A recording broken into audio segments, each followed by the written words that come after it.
우리가 지금 계속 보고 있는 이 구간은 어디이죠? 어디를 지금 자꾸 보고 있죠?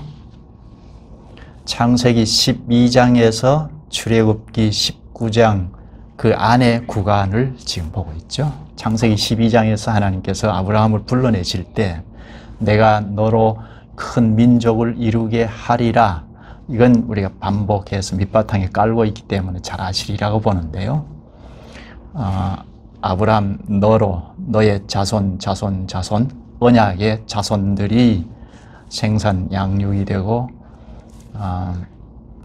번성해서 국가가 이룰 만하게 될 때 애굽살이를 거쳐서 가나안 땅에서 국가 형태의 교회를 이루게 하리라. 이게 아브라함을 불러내실 때 언약이죠. 창세기 12장 그리고 15장에 가서 연관된 언약을 하시고 언약이 계속 이삭이하고 요셉까지 계속 그걸 반복해서 하시죠. 그 언약이 아브라함을 불러내실 때 하신 언약이 출애굽기 19장에 가서 시내산 아래에서 딱 출범하거든요. 그러면 이제 언약이 족장시대의 언약이 19장에 가서 성취가 되죠. 국가 교회를 이루게 하리라 하시는 것이 출범이 됐으니까. 그러니까 지금 우리가 보고 있는 게 창세기 12장에서 출애굽기 19장 이 안의 구간을 지금 보고 있죠.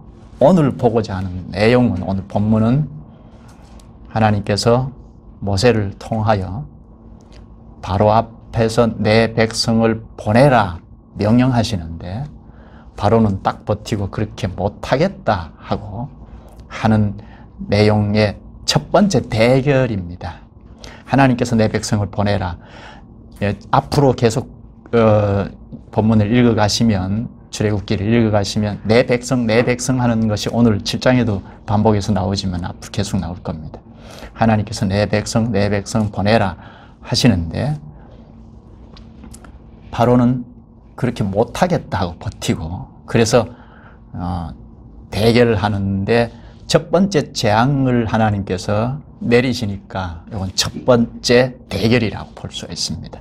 뭐 대결이라고 할 것도 없죠. 하나님께서 다 하실 수 있잖아요.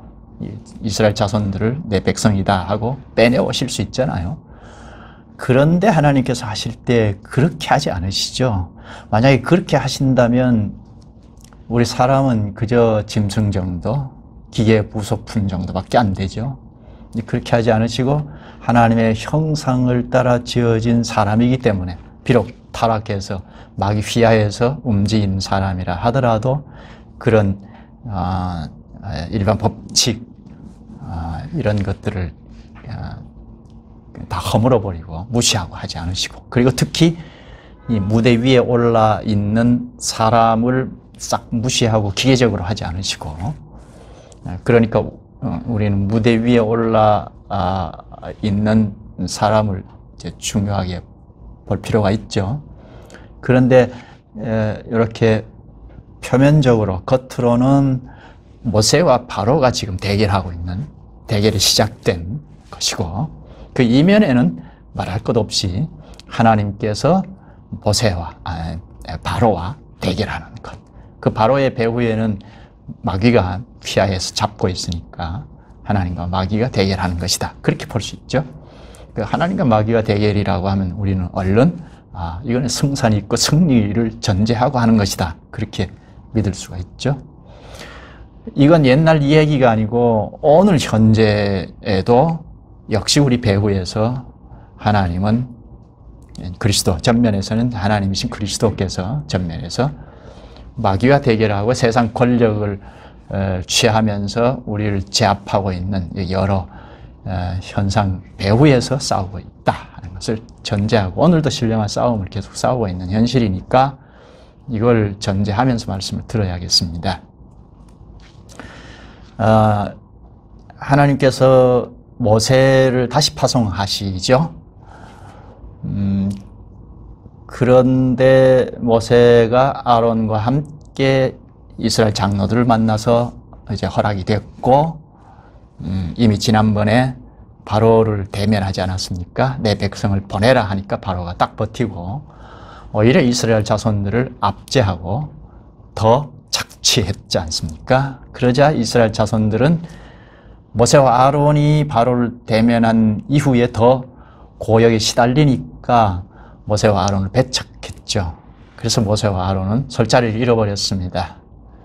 이런 상황이니까 특히 그 강대국 애굽 피하에서 종으로 살아갈 수밖에 없는 이스라엘 자손들을 인도해 낸다는 것은 심히 어렵다. 거의 불가능한 상황에 처해버렸다는 겁니다. 그러니까 모세는 나는 못 갑니다. 이렇게 오늘 본문 6장 말미에도 그렇게 얘기하죠. 그러자 하나님께서 7장 1절에 큰 힘을 실어 주십니다. 여호와께서 모세에게 이르시되 내가 너로 바로에게 신같이 되게 하겠다 하시죠. 그리고 내 형 아론은 내 대언자가 되리니 하십니다. 바로에게 모세는 신같이 되게 하겠다. 하나님같이 되게 한다는 거죠. 그러니까 적어도 바로 앞에서 모세는 하나님이라는 말입니다. 엄청난 권위를 실어주신 거죠. 그래서 그 모세의 힘을 북돋워 주시는 거죠. 그리고 아론은 모세의 대언자가 된다 하셨죠. 입이 둔하다고 그렇게 변명을 하니까 아론을 세워주신 거죠.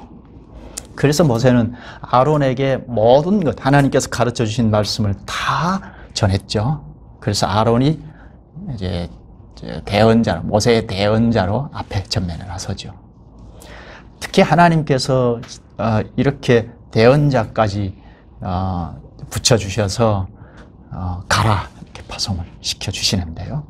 근데 모세가 여기서 꼭 하나 잊어버리지 말아야 할 것, 꼭 염두에 둬야 할 것은 바로가 호락호락하지 않을 거라 하는 겁니다.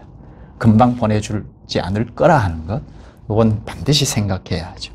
이건 앞에 6장에서도 반복해서 말씀하셨고 오늘 본문에서도 또 말씀하시는데요. 본문을 한번 좀 짚어보죠.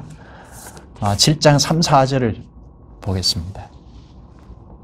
내가 바로의 마음을 완악하게 하고 내 표징과 내 이적을 애굽 땅에서 많이 행할 것이나 4절에 바로가 너의 말을 듣지 아니할 터인즉 바로가 쉽게 보내주지 않는다는 거죠. 내가 내 손을 애굽에 뻗쳐 여러 큰 심판을 내리고 내 군대 내 백성 이스라엘 자손을 그 땅에서 인도하여 낼지라.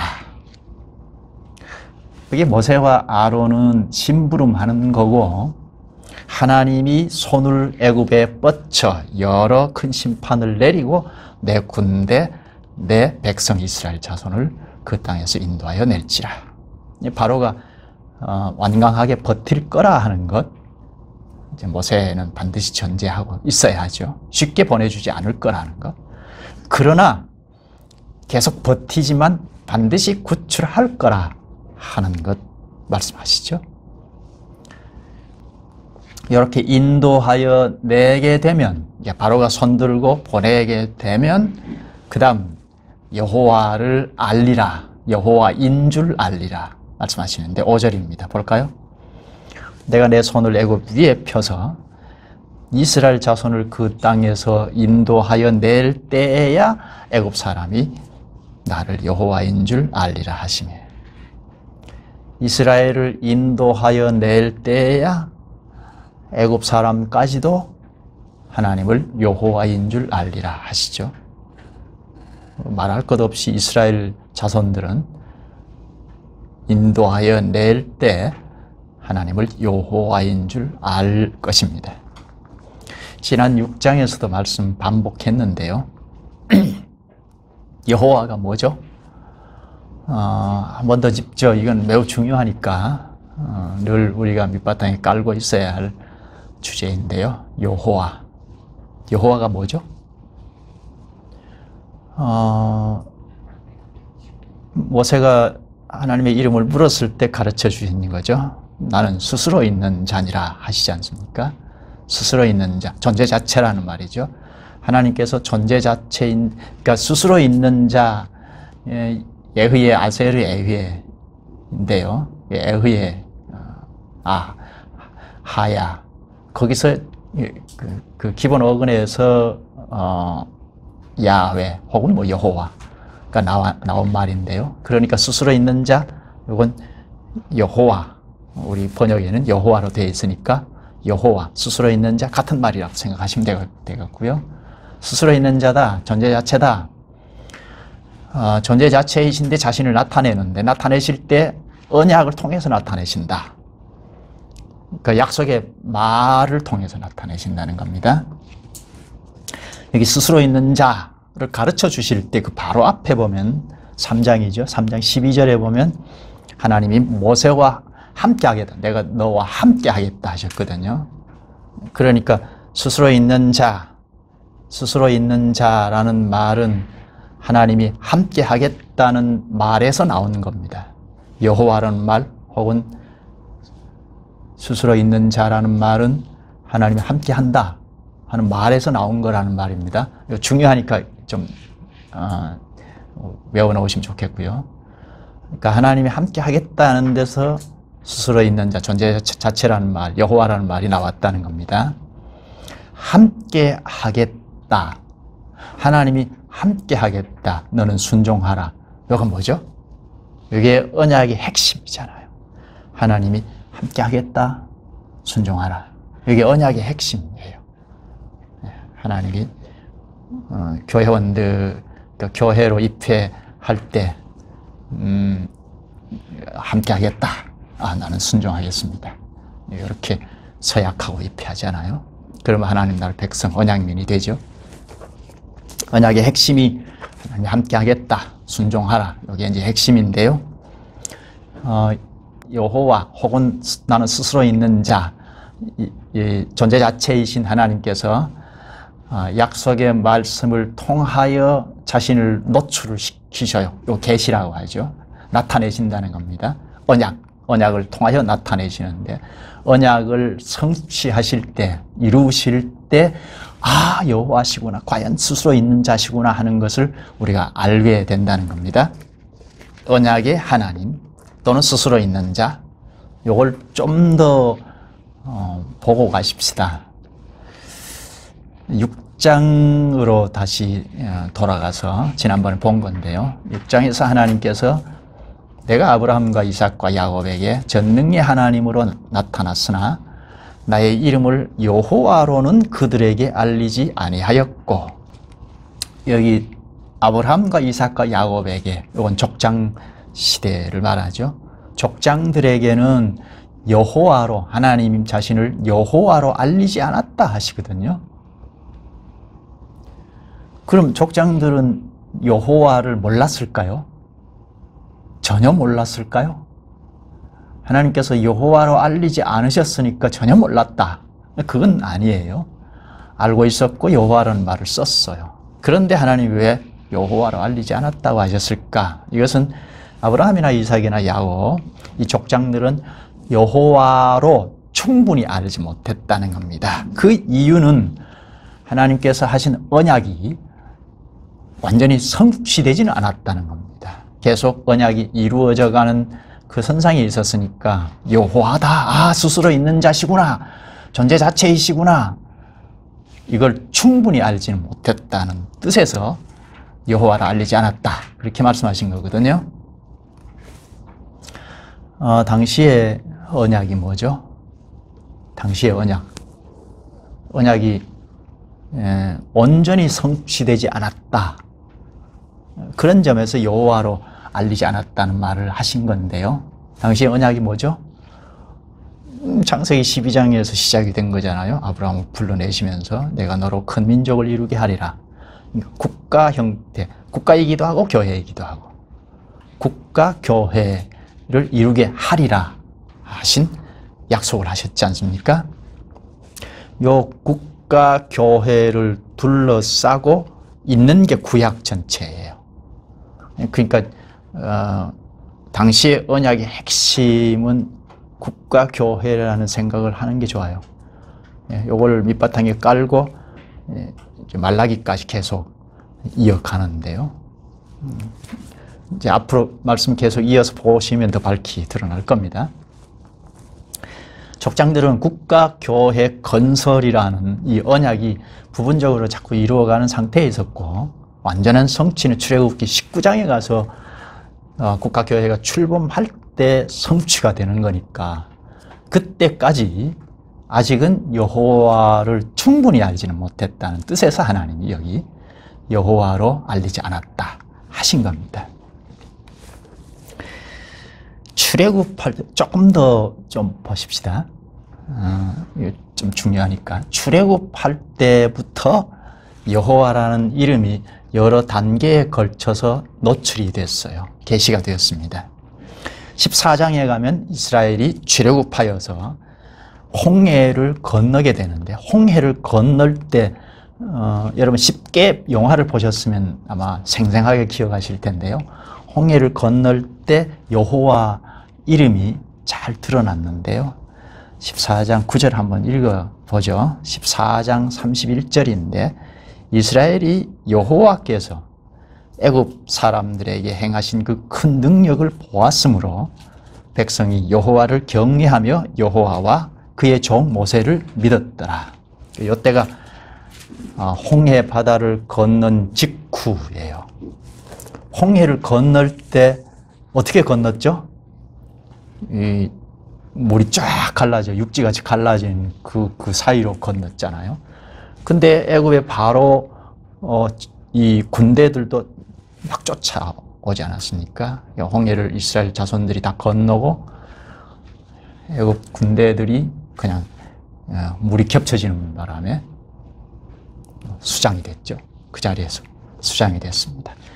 그 광경을 보던 이스라엘 자손들이 여호와를 경외하며 여호와와 그의 종 모세를 믿었더라 합니다. 이스라엘 자손들이 실제로 이 언약이 이루어져 가는 걸 보고, 그러니까 인도해 가시는 걸 보고, 아, 스스로 있는 자다, 여호와다, 그렇게 알은 겁니다. 믿었던 겁니다. 또 출애굽 19장에 가면 온전히 성취되니까, 국가교회가 딱 출범하니까, 아, 언약이 성취되구나, 혹은 여호와이시구나, 스스로 존재하시는 분이구나 하는 것을, 언약이 성취되는 것을 통해서 하나님 다 노출해서 증명해 주시니까 알고 믿었던 거죠. 그리고 거기서 이제 언약이 성취됐으니까 끝이 아니고 출애굽기 29장에 가면 성막을, 이제 25장부터 성막을 지어라 하시고, 성막을 짓는 데서도 여호와의 이름이 딱 노출이 됐습니다. 29장 46절에 보면 그들은 내가 그들의 하나님 여호와로 그들 중에 거하려고 그들을 애굽 땅에서 인도하여 낸 줄을 알리라. 나는 그들의 하나님 여호와 아니라. 여기 뭐라고 하죠? 하나님께서 여호와로서 그들 중에 거하려고 성막을 짓게 됐다는 겁니다. 그러니까 성막은 하나님이 이스라엘 자손들과 함께 하시기 위하여 짓게 하신 거거든요. 스스로 있는 자니라 하는 말씀을 하실 때 바로 직전에 뭐라고 하셨다고 했죠? 모세와 함께 하겠다.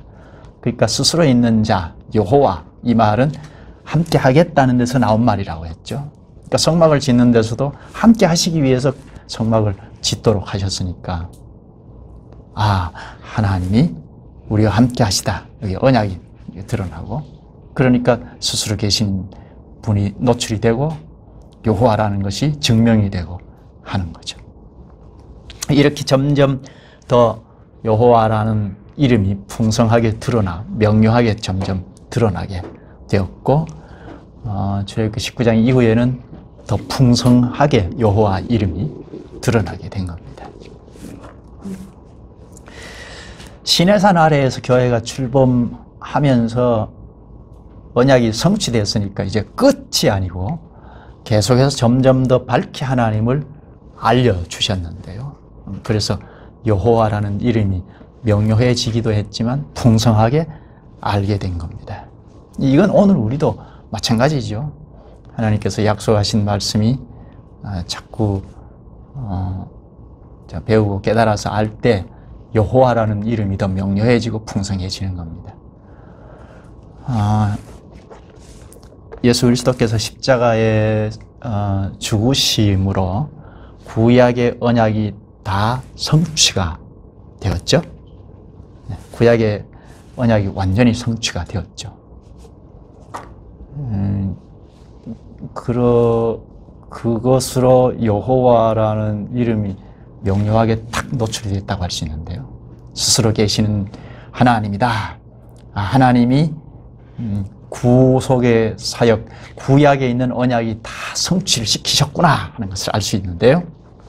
여기 좀 더 설명하면 누가복음 22장 20절에 보면 이 성찬을 제정하실 때 예수님께서 내 피로 세우는 새 언약이라고 하셨거든요. 그 십자가에서 피를 흘리시면서 구약의 언약이 다 성취된 겁니다. 언약이 성취되었으니까 하나님께서 스스로 존재하시는 분이구나 하는 걸 증명하신 거거든요.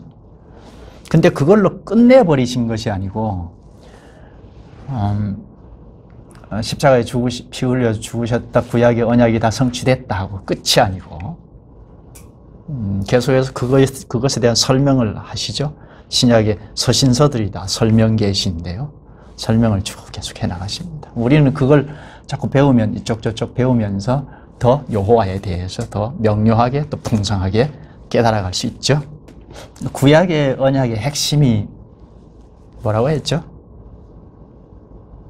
아브라함에게 하신 언약이라고 했죠. 국가 교회를 언약의 핵심이라고 했죠. 신약의 언약의 핵심이 뭘까요? 십자가의 피 흘림이라고 할 수도 있겠는데 예수님께서 공사역 중후반부에 가서 내 교회를 세우리라 하셨어요. 내 교회를 세우리라. 이게 신약 언약의 핵심이라고 할 수도 있겠습니다. 예수님께서 피를 흘리면서 이게 새 언약이다 하시고 그 피 흘림으로 거기에 연합이 된 자들이 사도행전 2장에 출범하지 않습니까? 새 언약민들이 그리스도와 연합해서 출범을 사도행전 2장에서 하죠. 예루살렘 교회이죠. 내 교회를 세우리라 한 게 예루살렘 교회가 출범함으로 언약이 완전히 성취되었구나. 언약이 그냥 말로 하고 망하는 것이 아니네. 하나님이 스스로 계시는 분이다 하는 것을 증명한 것을 믿을 수 있게 된 겁니다. 이런 점을 우리가 생각하면 하나님께서 하시는 언약을 핵심을 잘 생각하고 이모 저모 잘 배울 필요가 있는데요. 신약의 언약의 핵심이 내 교회를 세우리라는 말씀이라면 그 말씀, 그 언약의 말씀이 핵심이고 그걸 둘러싸고 있는 게 신약이라고 할 수 있습니다. 구약도 이걸 둘러싸고 있다고 할 수 있죠. 예수 그리스도의 피 흘림, 요게 핵이고 피 흘림으로 노출시킨 게 교회 형성이거든요. 교회를 출범한 거니까 그걸 둘러싸고 구약, 신약이 다 어우러져 있다고 할 수 있죠. 그래서 구언약, 신언약, 신약 구약이라고 하죠. 그러니까 우리는 언약의 말씀을 핵심을 잘 붙잡고 그걸 둘러싸고 있는 구언약, 신언약, 구약, 신약 자꾸 이모저모를 자꾸 배우고 깨달으면 여호와를 더 명료하게 더 풍성하게 전체적으로 잘 깨달아갈 수가 있겠습니다. 이런 점에서 하나님을 자꾸 알아가는 것이 중요하다 하는 거거든요. 다시 본문으로 와서 하나님께서 모세를 다시 파송하시는데요. 모세를 바로에게 신같이 되게 하셨다 하죠. 하나님의 권위를 부여해 주시고 그리고 아론을 대언자로 붙여주셨습니다. 그리고 여호와를 알 거다 가라 하십니다. 하나님의 권위를 위임받은 모세는 다시 용기를 내서 바로 앞으로 갑니다. 자, 모세가 참 대단하죠. 아론도 물론 대단하고 모세와 아론이 참 대단하죠. 약점이 있고 주님의 말씀을 얼른 깨달아가지 못하는 면도 있기는 하지만 이런 점은 우리하고 비슷한데요. 그런데 결국 말씀을 거역하지 않고 순종한다는 것이 참 대단하죠. 오늘 본문 6절에 말합니다. 7장 6절에 모세와 아론이 여호와께서 자기들에게 명령하신 대로 행하였더라. 순종했다 합니다. 7절에는 그들이 바로에게 말할 때에 모세는 80세였고 아론은 83세였더라. 여기 나이를 말하는데요. 성경에 나이를 말하거나 혹은 역사적인 인물을 말하거나 특히 왕들 치세를 언급하거나 할 때는 꼭 그 사건들이 그냥 이야기가 아니다. 사실이다. 역사적인 사실이다 하는 것을 밝히기 위함입니다. 아론과 모세의 나이를 밝힌 것은 출애굽 이 사건 자체가 옛날 이야기가 아니다. 역사적인 사실이다 하는 것을 밝히는 겁니다. 모세와 아론이 바로에게 가서 할 일이 뭐죠? 이번에 할 일? 지팡이가 뱀이 되게 하는 기적. 그걸 하나님께서 일러주시는데요. 9절을 보면 바로가 이제 바로 앞에 가면 바로가 너희에게 이적을 보이라 할 거다. 그럼 너희는 지팡이를 바로 앞에 던지라. 그럼 뱀이 된다. 구체적으로 가르쳐 주셨습니다. 그러니까 바로가 이적을 보이라 할 거다 하는 거 가르쳐 주시고 그러면 너희가 지팡이를 던져라. 그럼 뱀이 될 거다 하고 가르쳐 주십니다. 이 지팡이는 모세가 목동으로 있을 때 가지고 다녔던 양을 치던 그 지팡이로 생각할 수 있겠습니다. 그 지팡이를 아론과 번갈아 가면서 사용했으리라고 봅니다. 하나님께서 가르쳐 주신 말씀대로 모세가 아론에게 이야기하고 아론이 지팡이를 던지니까 뱀이 되었습니다. 아마 바로가 화들짝 놀랐을 것입니다. 그런데 11절에 보면 이 뱀이 되는 이적은 바로도 현인들과 마술사들을 불러서 행합니다. 여기 현인들, 마술사들, 요술사가 나오는데요. 현인들은 당시에 점성술이나 지리학, 행정학 등에 아주 능통한 현자들이라고 할 수 있습니다. 이들이 바로 왕의 자문을 맡아보는 자들인데요. 그리고 마술사는 단지 마술하는 정도가 아닐 것 같고 당시 태양신을 섬겼으니까 태양신의 제사장들일 것 같습니다. 그리고 밑에 요술사는 마술을 뜻하는 것 같습니다. 당시 궁정에는 과학을 연구하는 사람도 있었고 마술을 연구하는 사람도 있었는데 이들이 지팡이로 뱀이 되게 했습니다. 이건 초능력으로 행한 것이라기보다는 마술로 흉내를 낸 것이라고 보여집니다. 그러니까 아론이 던진 지팡이가 그들 지팡이를 삼켜버렸죠. 하나님의 능력이 훨씬 더 크다 하는 것을 눈으로 볼 수 있게 하셨는데요. 그러나 바로는 눈으로 보면서도 믿지 않았죠. 하나님의 능력을 보면서도 어느 쪽이 참인가 진짜인가 금방 알 수 있는데 믿지 않고 거부를 했죠. 이게 인간의 본성이죠. 도리어 바로는 자기도 행할 수 있다 하고 뽐냈습니다. 그러니 여호와의 명령 따위는 우습게 여기고 말죠. 바로는 이스라엘을 보내줄 수가 없습니다. 이 이스라엘 자손들이 재산이거든요. 국가 재산입니다. 당시 노예들은 큰 재산이거든요. 그러니까 그 재산을 잃을 수가 없잖아요.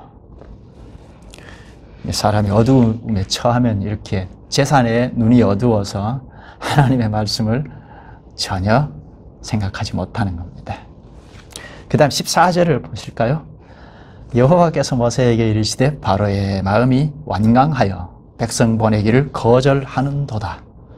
기적을 보고도 완강하여 거절하니까 10가지 재앙을 순차적으로 쏟아냅니다. 하나님께서 오늘은 첫 번째 재앙인데요. 첫 번째 재앙을 내리기 직전에 바로가 아침에 나일강에 나왔을 때 예고를 했어요. 먼저 재앙을 내릴 거다. 내 백성을 보내지 않으면 재앙을 내릴 거다. 예고한 다음에 첫 번째 재앙이 내려졌습니다. 그리고 둘째, 셋째는 넘어가고 네 번째 재앙 때 또 바로가 나일강에 나왔을 때, 아침에 나일강에 나왔을 때 예고를 하고 재앙을 내렸습니다. 또 다섯째, 여섯째는 넘어가고 일곱째 재앙을 내리기 전에 바로가 아침에 나일강에 나왔을 때 예고를 하고 재앙을 내렸습니다. 첫째 예고하고 재앙 내릴 때는 바로가 아침에 나일강에 나왔을 때 했잖아요. 둘째, 셋째는 넘어가고 넷째 때도 그렇게 했고 일곱째 때도 그랬습니다. 요건 첫째, 둘째, 셋째는 한 묶음으로 볼 수 있고 넷째, 다섯째, 여섯째도 한 묶음이고 그리고 일곱째, 여덟째, 아홉째도 같은 묶음으로 생각할 수 있겠습니다. 그리고 열 번째는 심판의 정점이 됩니다. 열 번째가 마지막 재앙이죠.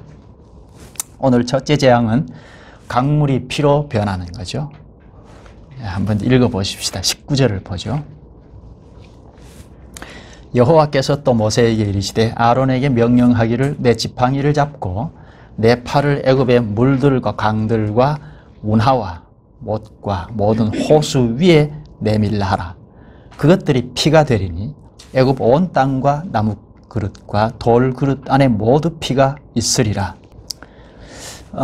지팡이를 내밀라 이렇게 말씀대로 하자 물들과 강들과 운하와 못과 모든 호수가 피로 다 변합니다. 여기 강들과 운하인데 여기 운하는 농사를 짓기 위해서 물을 끌어당기잖아요. 물을 끌어당기는 그 수로, 이걸 관계수로라고 하죠. 관계수로에 있는 물을 말합니다. 이것도 다 피로 변한다. 그리고 못과 호수까지도 피로 변했습니다. 그러니까 애굽 안에 있는 물이라는 물은 다 피로 변했다는 거죠. 온 천지가 물인데 피로 변했다는 겁니다. 그럼 이스라엘이 사는 고센 땅은 어떻게 되었을까요? 고센 땅에 있는 물도 다 피로 변했을 겁니다. 왜죠? 그렇지 않으면 애굽 사람들이 고센 땅으로 몰려올 거 아닙니까? 물을 구하기 위해서. 아마 다 피로 변했을 것 같습니다. 그러니까 이건 대재앙이죠. 무엇보다 물고기들이 살 수 없어서 다 죽었습니다. 물고기는 애굽 사람들에게 주요 양식입니다. 양식이 다 사라져 버렸습니다. 물고기뿐만 아니라 물 자체를 먹을 수가 없습니다. 애굽 사람들에게 나일강은 여러 가지 혜택을 지대하게 주고 있습니다. 그래서 애굽 사람들은 나일 강물을 섬기기까지 했습니다. 경배할 정도이니까 우상이죠. 신처럼 섬겼습니다. 그런데 악취가 나서 먹을 수 없게 되어버렸으니까 재앙이죠. 큰 심판입니다. 당장 먹을 물이 시급합니다. 그래서 우물을 파고 애굽 온 천지가 난리입니다.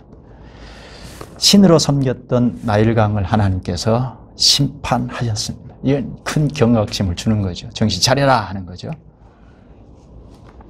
풍부한 물을 자랑하는 신으로 섬길 만큼 그렇게 추앙했던, 섬겼던 나일강이 다 피로 변해버렸다는 것은 충격입니다. 애굽 사람들에게 큰 충격입니다. 고센 땅도 마찬가지인데요. 그런데 이스라엘 자손들은 그게 그렇게 문제가 되지 않았을 겁니다. 왜죠? 똑같이 재앙이 임했지만 애굽 사람들과 다르잖아요. 애굽 사람들은 재앙이지만 이스라엘 사람들은 우리를 구원하시구나 하지 않았겠어요? 여기서 여호와라는 게 드러나죠.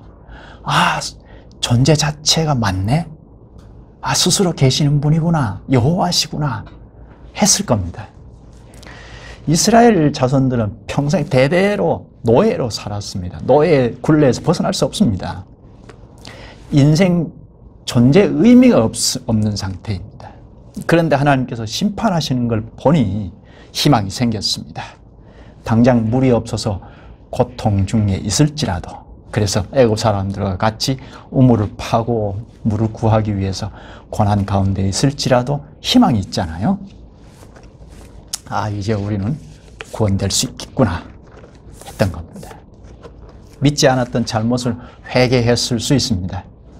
같은 재앙을 맞아도 이렇게 언약민이냐 아니냐의 차이가 이렇게 크죠. 로마서 8장 28절에 우리가 알거니와 하나님을 사랑하는 자 곧 그 뜻대로 부르심을 입은 자들에게는 모든 것이 합력하여 선을 이루느니라. 어떤 역경에도 하나님은 자기 백성을 구원하신다. 왜죠? 언약민이고 언약은 반드시 이루시는 분이니까 내 백성을 보내라 하신 겁니다. 이스라엘 자손들의 믿음 불문 상관없이 내 백성을 보내라 하신 겁니다. 그건 하나님께서 언약하신 것을 이루시기 위함인 겁니다. 오늘 말씀을 맺죠. 첫 대결인데요. 하나님께서 내 백성을 보내라 하셨고 바로는 자신을 굽히지 않았습니다. 그런데 바로가 술객들을 불렀고 술법으로 그 기적을 흉내냈습니다. 지팡이가 뱀이 되는 흉내를 냈고 또 피로 변하는 것도 흉내를 냈어요. 나도 할 수 있다 뭐 그렇게 한 것이겠죠. 본문 23절을 보면요. 바로가 돌이켜 궁으로 들어가고 그 일에 관심을 가지지도 아니하였고 하나님의 일에 관심이 없었습니다. 신자 불신자를 뭘로 나누죠? 하나님의 일에 관심이 있느냐 전혀 관심이 없느냐로 나누죠. 이 피재앙은 7일간 계속되었습니다. 물론 왕은 관심이 없었습니다. 7일간 계속되었습니다. 그러나 한 가지 우리가 좀 짚어야 할 것은 하나님께서 애굽 사람들을 완전히 다 죽여 없애버린 건 아니라는 것. 이게 일반 은혜입니다. 하나님께서 언약민들을 구출하실 때 불신자는 나쁜 놈들하고 다 망해라 이렇게 하지 않으신다는 것. 이거는 꼭 생각해야 하죠. 본문에서 완악의 극치를 볼 수 있죠. 교만의 극치를 볼 수 있습니다. 오늘 첫 재앙부터 여호와를 극명하게 자꾸 나타내서 여호와다 스스로 있는 자다 하는 것을 증명하십니다. 앞으로 계속 볼 텐데요. 주권이 세상 권세에 있지 않다는 걸 여실히 보여주죠. 당시 이스라엘 자손들, 애굽 사람들에게 여실히 가르치는 거죠. 주권은 세상 권력에 있지 않다는 것을 가르쳐 줍니다. 여호와께 있다는 겁니다. 또 하나 생각할 것은 라인 강물이 혜택을 주는 게 아니라는 걸 극명하게 보여주죠. 여호와께서 혜택을 주시는 거다. 나일강이 그동안 먹을 수 있었던 건 하나님께서 허용해 주셨기 때문이죠. 일반 은혜를 베풀어 주셨기 때문입니다. 근데 피로 변하게 해버리니까 먹을 수 없잖아요. 그러니까 나일 강물이 혜택을 주고 숭배하고 할 정도. 그렇지 않다는 겁니다. 손아귀에 있는 것은 여호와의 손아귀에 있다 하는 걸 가르쳐 주시죠. 내 백성을 보내라. 이건 하나님의 권리입니다. 그렇죠? 내 교회를 세우리라. 하나님의 주권입니다. 거기에 맞대응하는 바로가 세상 권력이죠. 마귀가 좋아할 뿐이죠. 주권자 하나님을 신뢰해야겠다 하는 걸 가르쳐 줍니다. 우리는 주님의 주권에 순종할 뿐입니다. 또한 반면에 잘 살펴보면 우리가 하나님의 극진한 사랑 가운데 있다는 걸 알 수 있죠. 왜죠? 우리의 신앙 좋고 나쁘고 불문하고 하나님의 언약을 성취해 가시는, 이루어 가시는 거기에 우리가 접촉되어 있어서, 접촉하게 하시고 접촉되어 있어서 우리를 계속 견인해 가시더라. 이건 하나님의 극진한 사랑이라는 겁니다. 하나님께서 주권을 행사하실 때 언약을 성취해 가시는데, 행사해 나가실 때 언약을 거부하지 않고 나가는 자들을 같이 견인해 가신다 하는 겁니다. 여기 하나님 크신 사랑입니다. 기도하시죠. 능력이 많으신 주님, 주님의 능력을 내 백성을 보내라 하신 명령을 거역하고 반역하는 바로와 그 온 땅에 피로 재앙을 내리셔서 보여주시옵나이다. 내 백성을 보내라 하신 명령은 주님의 주권이요, 언약이 있는 교회는 이 세상이 왕노릇할 수 없음을 확연히 보여주셔서 오늘 저희도 주님의 크신 사랑 가운데 거해 있음을 분명히 알게 하시오니 감사옵나이다. 특히 오늘 언약을 성취해 가시는 걸 통하여 주님은 스스로 있는 과연 존재 자체이심을 증명하시옵나이다. 과연 여호와이심을 저희에게도 가르쳐 주시오니 감사옵나이다. 이에 저희가 힘겨운 나날 속에서도 언약을 이루어 가시는 주님의 말씀을 믿고 따를 수 있게 사옵나이다. 예수님의 이름으로 기도하옵나이다. 아멘.